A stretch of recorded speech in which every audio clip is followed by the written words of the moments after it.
السلام عليكم ومرحبا بكم في فيديو جديد. الفيديو ديال اليوم هو واحد الفيديو لعشاق القهوة، مذاق القهوة او لعشاق شرب القهوة. في الصراحة هذا الفيديو راه ديالكم وديالي حتى انا، لانني من عشاق القهوة.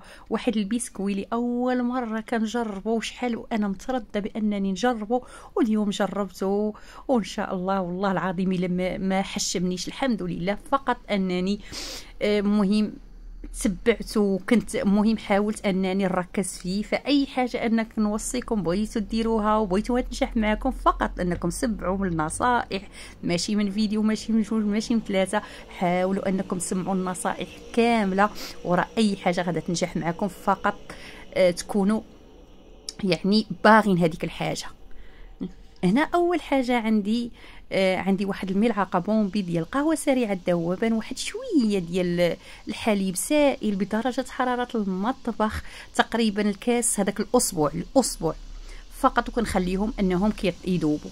عندي 100 غرام ديال الزبده حيوانيه بدرجه حراره المطبخ، مع 90 غرام ديال سكر كلاصي او ما يعادل كاس عامر. الكاس اللي عندي بزاف جاتني تساؤلات كثيره لي، فراه هو انني عابره مع كاس العنبه، راه هو هذاك.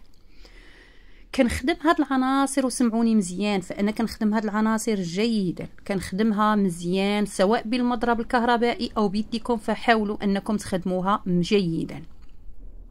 اهم حاجه اننا نخدموها. من بعد غادا نجيب واحد صفار بيضاء، وضروري سمعوني مزيان انها تكون بدرجه حراره المطبخ. فاي حاجه خدمتوا بها ضروري انها تكون بدرجه حراره المطبخ. غادا نخدم ديك الصفار مزيان من بعد حتى كيندمج ليا مع ديك الزبده وداك السكر، وغادا نضيف هذيك القهوه اللي دابت لينا، غادا نضيفها.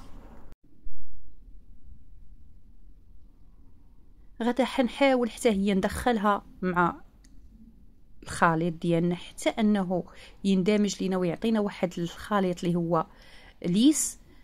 ومن بعد فرحنا راني عابه في واحد البول، راني مغربله النشا الذره والطحين والكاكاو.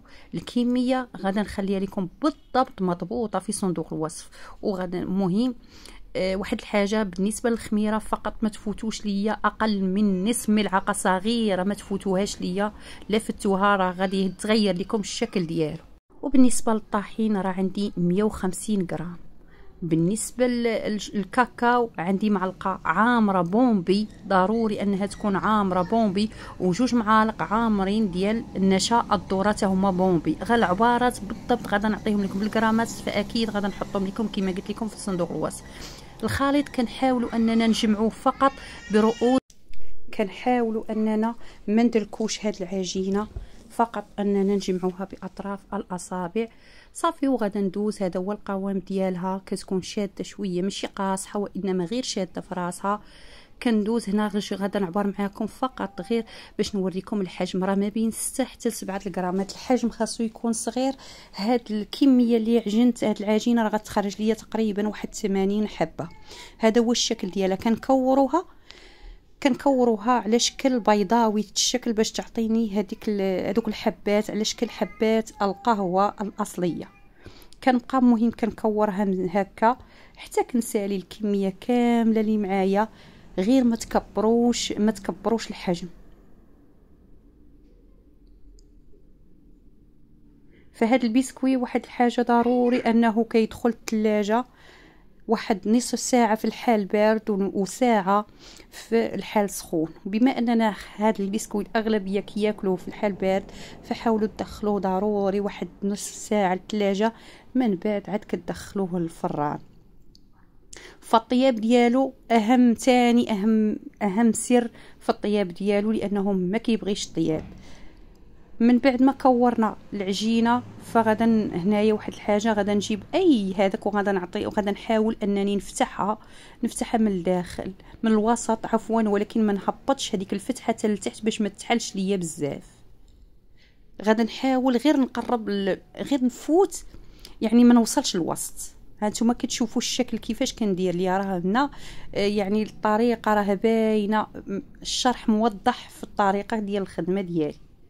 كما قلت لكم غندخلوها للثلاجه بما انني خدمتها في الحال البارد او الجو بارد، فراني غادا ندخلها الثلاجه تقريبا واحد نص ساعه، ومن بعد غادا ندخلها الفرن. بما ان الفرن كهربائي عندي من الفوق ومن التحت، فغنهبط الرف التحتاني على 180 درجه وما كتفوتش لينا واحد ربع ساعه.